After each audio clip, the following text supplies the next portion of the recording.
So in case you're wondering why it's breaking down, you know, the different other tribes from which the Levites got land, it's because, like, there needed to be priests and Levites all around to help minister to the people in the different tribes, and with the Levites being the tabernacle / temple servants,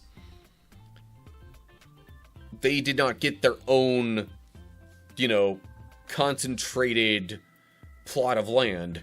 Poetically Christian says, basically we're reading through property records. Yeah, kinda. But, like, any of the other tribes had their particular section of the promised land with geographical boundaries and stuff like that. That was all just one concentrated clump, for lack of a better term. The Levites, not so much. What's up, cool people? My name's Matt. Welcome back to our Bible study. Okay, 1 Chronicles chapter 6. We're going through a genealogy to kick off the book of 1 Chronicles, and it's lengthy, yes, but it's like really, really extensive and detailed and covering all sorts of different aspects of like each tribe of Israel, and like it's kind of meant for the exiled Israelites. So explaining to each kind of subgroup thereof how they got to this point is, you know, fairly important, just to give them a sense of how then they might be able to change their course. Because, you know, if you don't study history, you're doomed to repeat it or something like that. So, we've gone through a few of the tribes of Israel so far, and we're continuing on with that, even though this subsection doesn't, like, state it outright with the, like, subtitle, but it's talking about the tribe of Levi here. This is all going to be pretty much about the Levites in this chapter, I think. So, yeah. There's a note right off the bat. Verses 6, 1 through 15 are numbered 5, 27 through 41 in the Hebrew text. Interesting. I mean, it does then have, you know, this other separation here talking about more directly the sons of Levi, or like it's worded directly that way.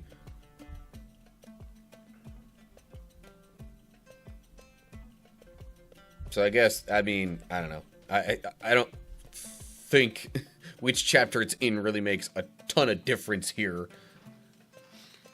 I do think it probably makes a little more sense to include this section here in a chapter that otherwise talks about the Levites, rather than grouping it in with the chapter that was more so about other tribes of Israel. So anyway, here we go, 1 Chronicles chapter 6. Sons of Levi were Gershon, Kohath, and Merari. The descendants of Kohath included Amram, Izhar, Hebron, and Uzziel. The children of Amram were Aaron, Moses, and Miriam. Sons of Aaron were Nadab, Abihu, Eleazar, and Ithamar. Eleazar was the father of Phinehas. Phinehas was the father of Abishua. Abishua was the father of Bukai. Bukai was the father of Uzai. Uzai was the father of Zerahiah. Zerahiah was the father of Merioth. Merioth was the father of Amariah. Amariah was the father of Ahitub. Ahitub the father of Zadok. That name rings a bell. Zadok was the father of Ahimaaz. Ahimaaz was the father of Azariah. Azariah was the father of Johanan. Johanan was the father of Azariah, the high priest at the temple built by Solomon in Jerusalem, as opposed to the previous Azariah, like, dude named his son after his father. But anyway, Azariah was the father of Amariah. Amariah was the father of Ahitub. Ahitub, the father of Zadok. Zadok, the father of Shalom. We've got some name repetition in here. Anyway, Shallum was the father of Hilkiah. Hilkiah was the father of Azariah. Azariah was the father of Seraiah. Seraiah was the father of Jehozadak, who went into exile when the Lord sent the people of Judah and Jerusalem into captivity under Nebuchadnezzar. So that was specifically, as the subsection title explains, that was just the line of the priests. Specifically the high priests, I guess you'd say.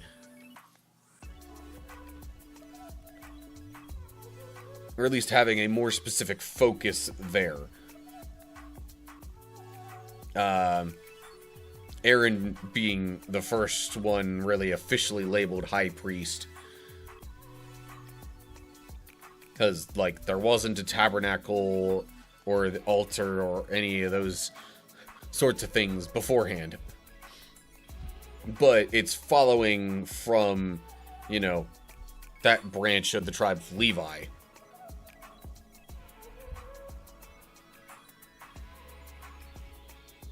So yeah, there's the whole sequence of priests following from Levi, who again was one of the sons of Jacob, and then following that all the way through until the exile, which this was intended for the exiles and their knowledge. Note there a temple. Hebrew says the house built by Solomon in Jerusalem, but being a high priest, like any house where one would be a high priest, the temple is probably like sort of implied just by that. So I don't have too much to comment on there. Like, some of these names ring a bell as, you know, people who might have been involved in some kind of significant events that were mentioned in previous books. But, like, Zadok rings a bell, but which Zadok was it? I can't recall that off the top of my head, honestly. So, we'll look a little more into the tribe of Levi and some of their clans as we continue with the chapter in verse 16. Now, the note here at the start mentions these verses being numbered 1 to 66 in the Hebrew text, because the Hebrew text had the first 15 verses here attached to the prior chapter. So anyway, verse 16. Sons of Levi were Gershon, Kohath, and Merari, as it mentioned before. The descendants of Gershon included Libni and Shimei. The descendants of Kohath included Amram, Izhar, Hebron, and Uzziel. The descendants of Merari included Mali and Mushi. The following were the Levite clans, listed according to their ancestral descent. Sure, we'll read that section. The descendants of Gershon included Libni, Jahath, Zimah, Joah, Iddo, Zerah, and Jetheri. Descendants of Kohath included Aminadab, Korah, Asir, Elkanah, Abiasaph, Asir, Tehath, Uriel, Hosea, and Shaul. Descendants of Elkanah included Amasai, Ahimoth, Elkanah, Zophai, Nahath, Eliab, Jeroham, Elkanah, and Samuel. Lots of Elkanahs. Sons of Samuel were Joel, the older, and Abijah, the second. The descendants of Merari included Mali, Libni, Shimei, Uzzah, Shimeah, Haggiah, and Asaiah.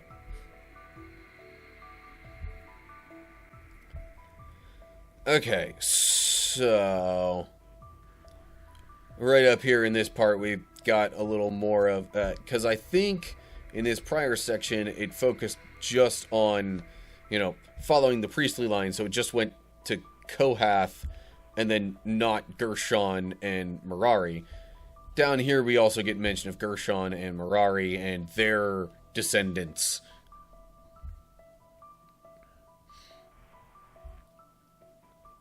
And that just follows further from Gershon.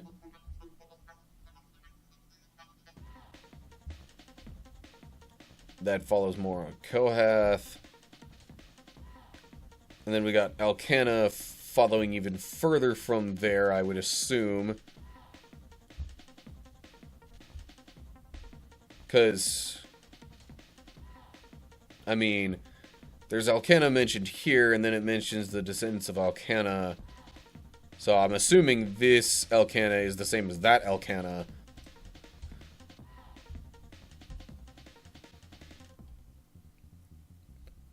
So, anyway, notes. We got some notes to look at here. Some of them are, I mean, they're all probably translation related. Some of them might be alternate spellings of certain names. Like Hebrew says Gershom with an M here instead of with an N.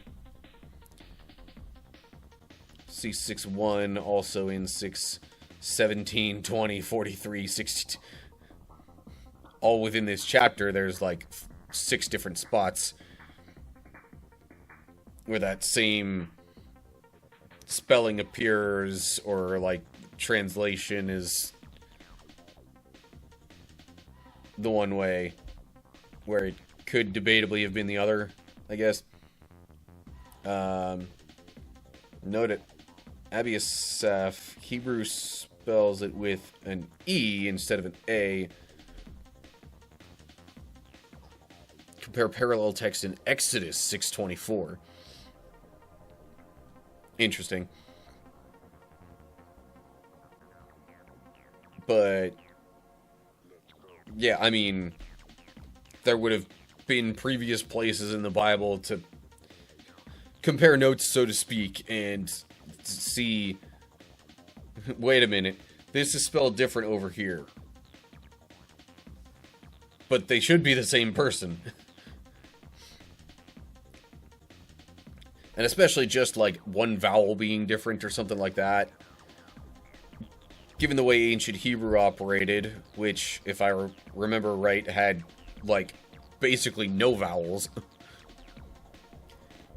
For sure, entirely different letters than we use in English.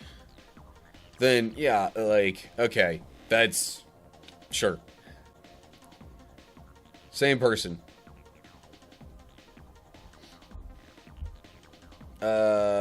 Note there, Samuel is in some Greek manuscripts. Hebrew lacks and Samuel. But then it would skip right to saying the sons of Samuel, and you'd be like, okay, where does Samuel fit into this? Kind of like we've seen in some of the previous chapters of like, okay, wait. This person's name wasn't mentioned up here. Why is it continuing from them?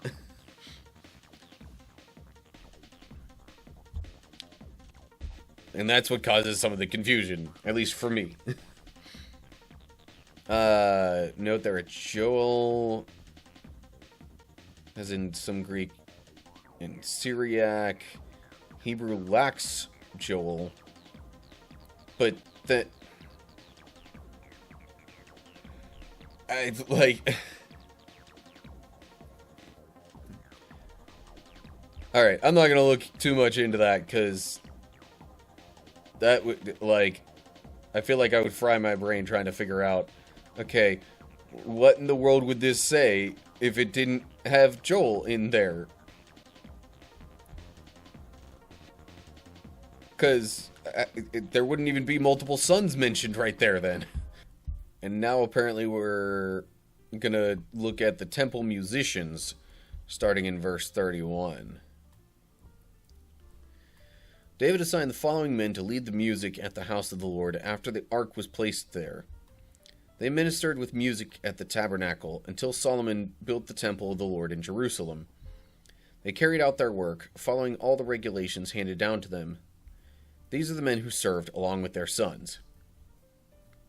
Heman, the musician, was from the clan of Kohath.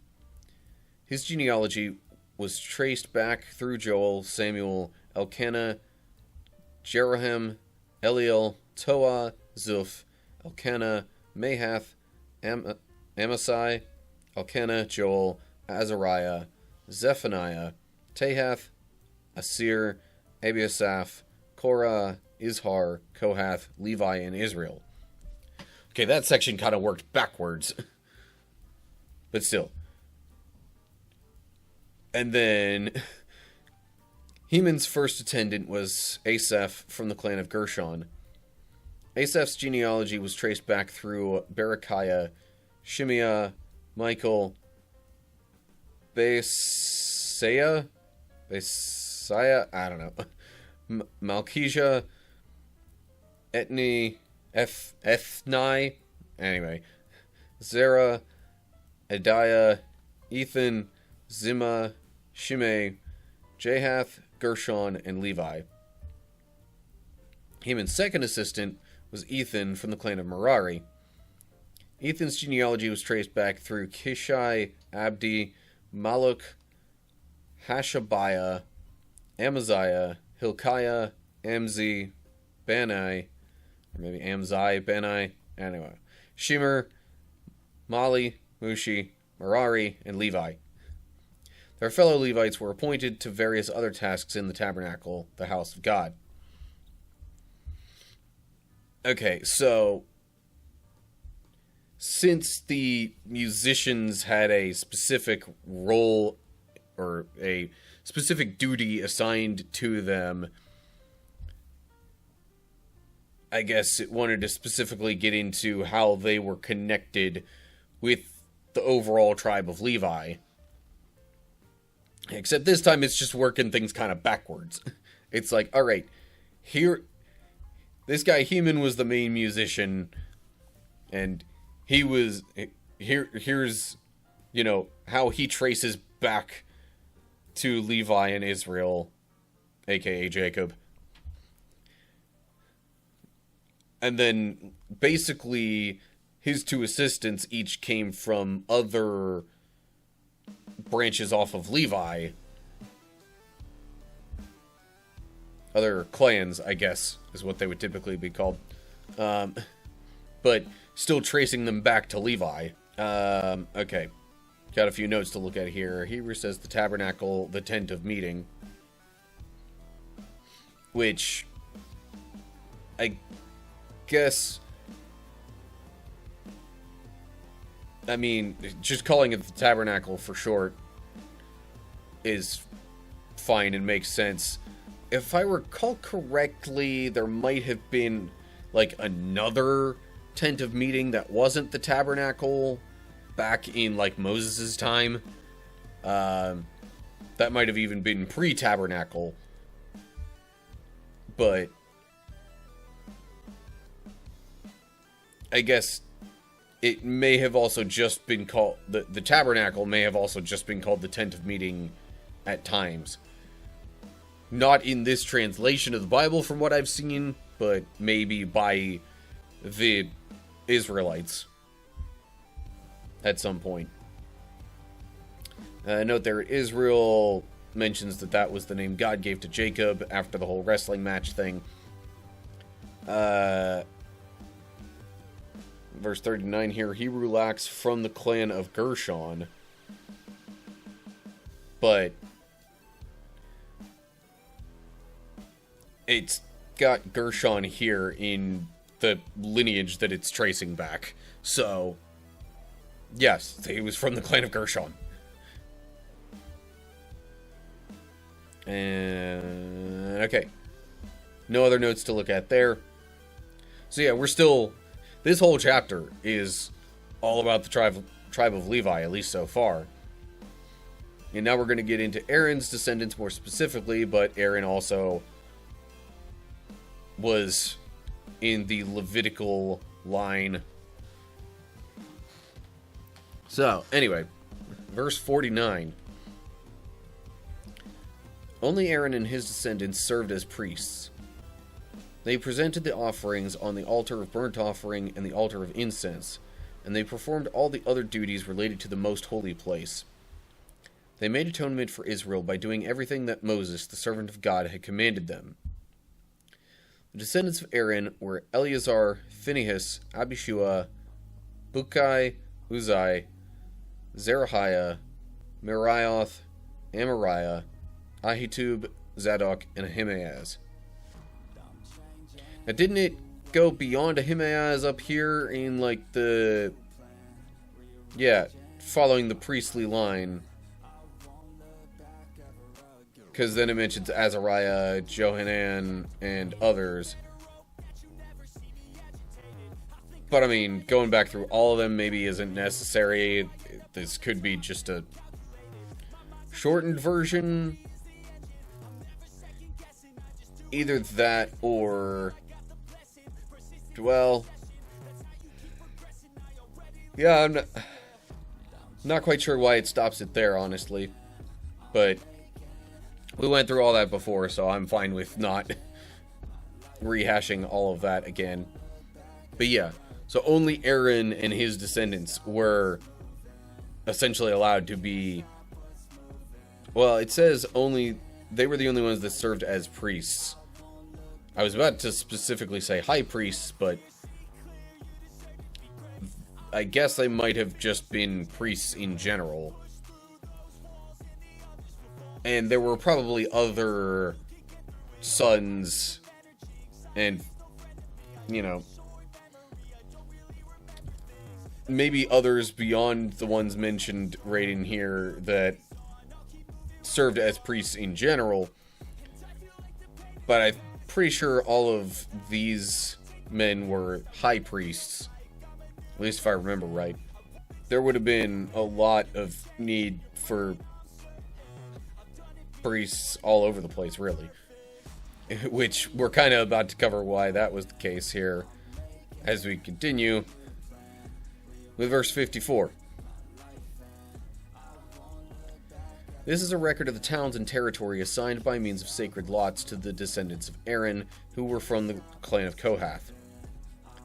This territory included Hebron and its surrounding pasture lands in Judah, but the fields and outlying areas belonging to the city were given to Caleb son of Jephunneh.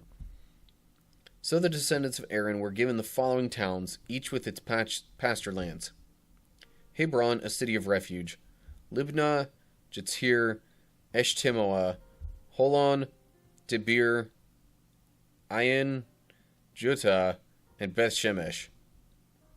And from the territory of Benjamin they were given Gibeon, Geba, Alameth, and Anathoth, each with its pasture lands. So 13 towns were given to the descendants of Aaron. The remaining descendants of Kohath received 10 towns from the territory of the half-tribe of Manasseh by means of sacred lots. Okay, pausing there for a sec, partially because of chat. It was specifically branching off of Aaron that were priests, not just any of the Levites. But the Levites generally, like, helped the priests in some way or another, if they weren't directly of the priestly line. Okay. So there's still more to talk about with the territory, but I'm pausing here for a sec, partially because there's a bunch of notes in here. As in parallel text, Joshua 21:13, Hebrew reads, "Were given the cities of refuge, Hebron and the following towns, each with its pasture lands." So that wording in the note there would almost imply that, like, all of these were cities of refuge, which I honestly can't remember how many cities of refuge there were supposed to be. I definitely remember there being a few, like at least 3. But I want to say there could easily have been more than that, and I'm just not quite remembering. But part of the point of the cities of refuge was that, you know, if someone wanted to, you know, seek somewhat legal protection, you know, from people wanting revenge on them before whatever they are being accused of got taken to trial, then they could go to a city of refuge and be kind of protected by the law, so to speak. At least until the trial was carried out and there was a sentence given. Note there, hold on. As in parallel text to Joshua, Masoretic text reads Hiles, or just Hiles. Other manuscripts read Hylen.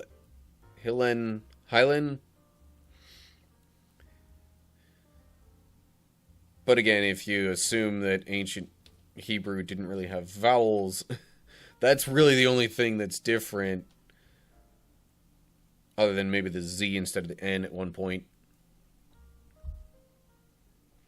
Okay. Chat's saying there were 6 cities of refuge in total. Which, 1, 2, 3, 4... There's definitely more than 6 cities mentioned here. So these were not all cities of refuge. So, a bunch of these notes are just pretty much from the translator saying, hey, there might be alternate names given here. We're going with this because it lines up with other verses in other books. So, like, that's the kind of situation. For this note, Hebrew reads Ashan instead of Ayin. Judah comes from the Syriac version, which Hebrew lacks. Hebrew lacks Gibeon, but, like, it's mentioned in Joshua 21, so they're including it here.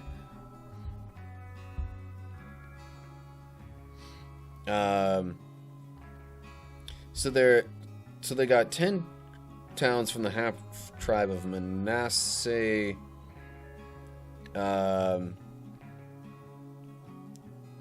And there were 13 other towns given to Aaron's descendants.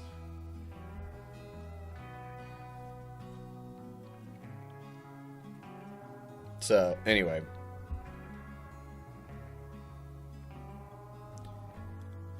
Or at least I assume it's 13 others, because there's... Yeah, anyway, okay. My brain wants to, like, try to make sense of every little detail, and I'm just gonna have to be like, nope. Let's not bog ourselves down with that. Because there's too many really little details that could be looked into here. So anyway, I'm gonna continue on with verse 62 here, and... yeah, this section's kind of on the longer side. Anyway. The descendants of Gershon received by sacred lots 13 towns from the territories of Issachar, Asher, Naphtali, and from the Bashan area of Manasseh, east of the Jordan. The descendants of Merari received by sacred lots 12 towns from the territories of Reuben, Gad, and Zebulun. So actually...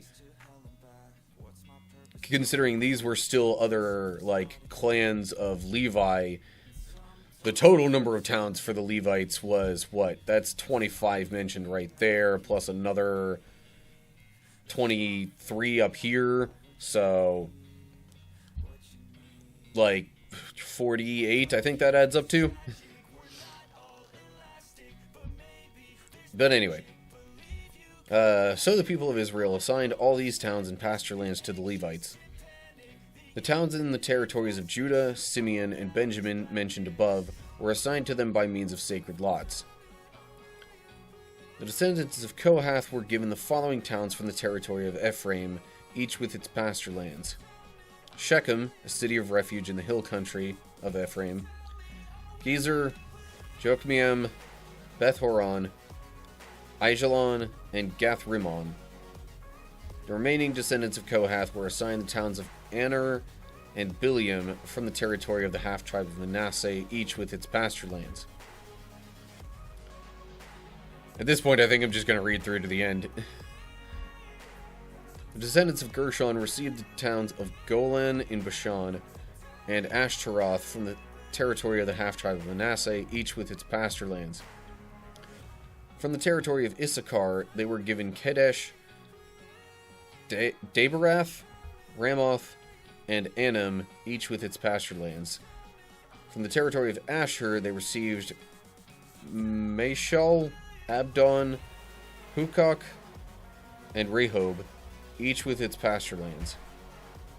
From the territory of Naphtali, they were given Kadesh in Galilee, Hammon, and Kiriathaim, each with its pasture lands.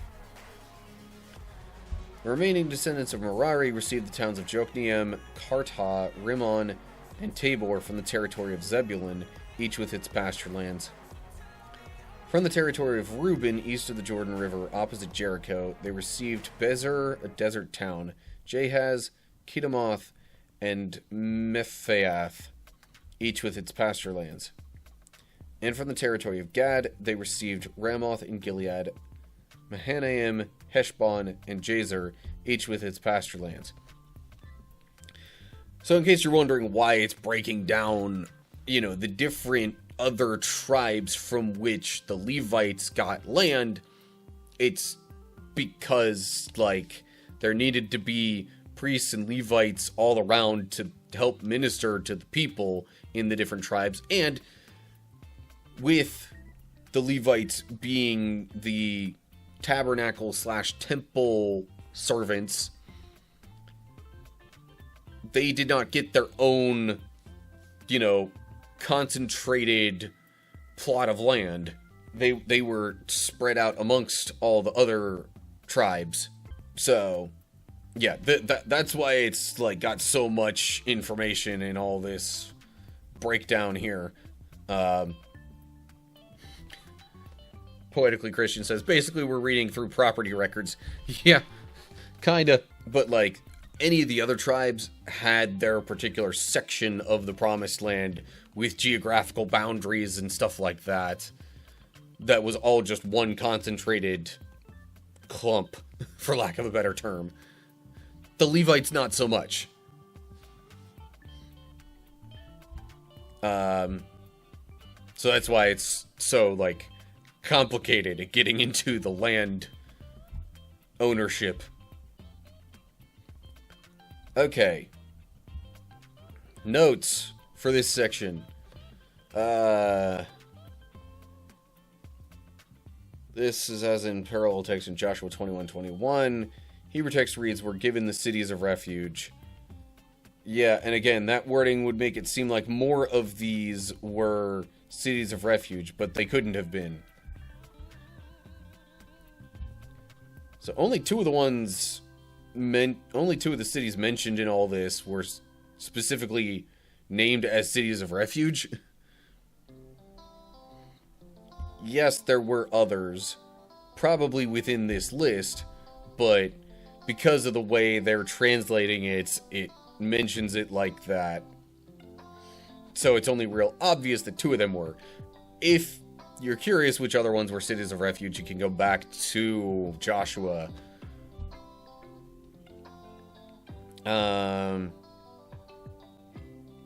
Okay. But there are Karta, that says in the Greek. Hebrew lacks Jokneam and Karta. Hebrew reads Rimmon no, instead of just Rimmon there. At Jahaz, Hebrew reads Jazza, which is fairly close, I'd say. Acceptable as a variant spelling. Not that I'm the judge of what is and is not acceptable here.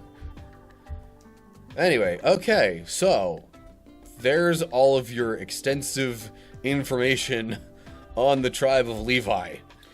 Alright, so this entire chapter essentially focused on the Levites, which there were a lot of little details to get into of different subsets of the tribe of Levi that were kind of important. I mean, the Levites were all the ones who served in some way in the temple and the tabernacle before that. So, yeah, they had some pretty important roles to play in the religious lives of the Israelites. So, it broke down the priests, even some of the musicians, and all sorts of different stuff like that. But, yeah, that's all we get in this chapter. We'll be continuing on with more, of the tribes of Israel in the upcoming chapter or so. I think it's not going to be too many other chapters before we actually kind of get out of that part of things.